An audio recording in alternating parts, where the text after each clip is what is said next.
Assalamualaikum warahmatullahi wabarakatuh. Kembali lagi bersama saya Muhammad Rian. Yaitu di sini seperti biasanya saya akan membuat learning journal pada pertemuan yang keempat. Nah, di sini saya akan membuat learning journal pada kelompok yang kedua, yaitu membahas tentang unsur-unsur film dan divisi pembuatan film. Nah, apa aja materi yang akan disampaikan oleh saya? Yuk simak videonya. Baik, nah unsur yang pertama dalam pembuatan film.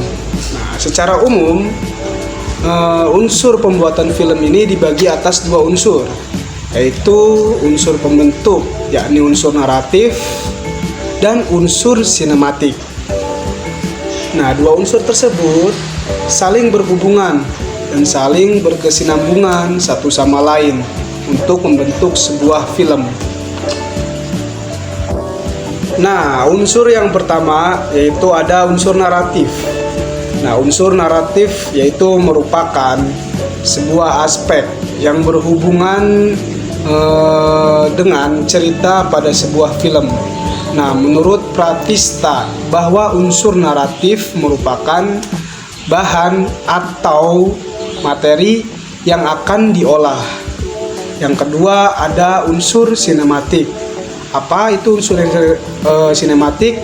Yaitu aspek teknis yang berkaitan dengan pembentukan dari sebuah film, dikenal dengan sebutan unsur sinematik.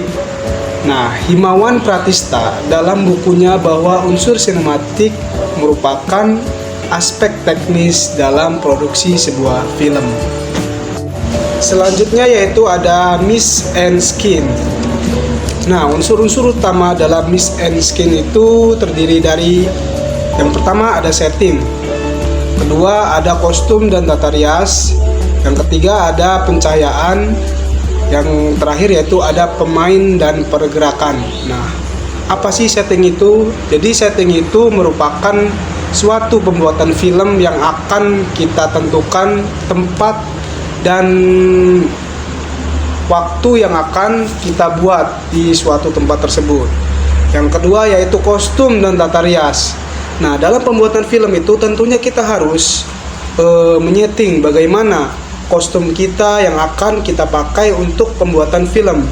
Yang ketiga ada pencahayaan.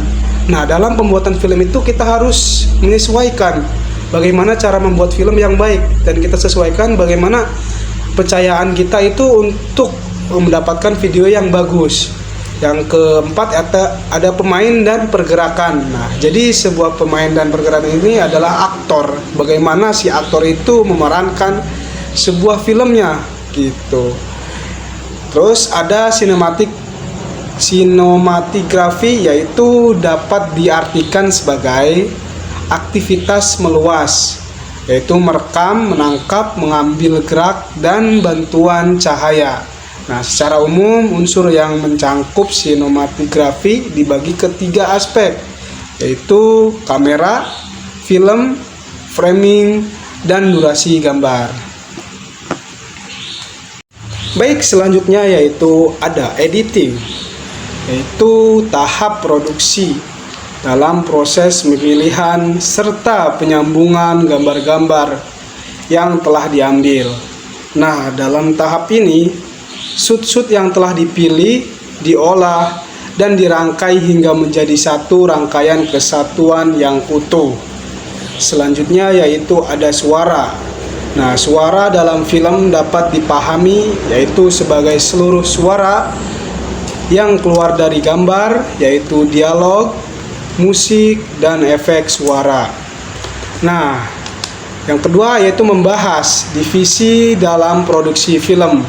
Nah, apa saja divisi dalam produksi film ini? Yang pertama ada penulis naskah, yang kedua ada departemen produksi, yang ketiga ada departemen penyutradaraan, yang keempat ada departemen kamera, yang kelima ada departemen aristik, yang kelima ada departemen suara, dan yang terakhir ada departemen pasca produksi. Baik, ini adalah sebuah resensi film dari kelompok kedua, yaitu tentang resensi film My Idiot Brother. Nah, dalam resensi film ini banyak nilai-nilai konseling. Di antaranya yaitu yang pertama, kita harus bisa menjaga dan menghargai kekurangan orang lain dan stop bullying dari teman-teman kita satu sama lain. Yang kedua yaitu jangan membenci keluarga sendiri hanya karena mendapat hinaan dari orang lain. Dan yang terakhir, nilai-nilai konselingnya yaitu kita harus menerima saudara kita. Apapun keadaannya, saudara kita harus menerimanya.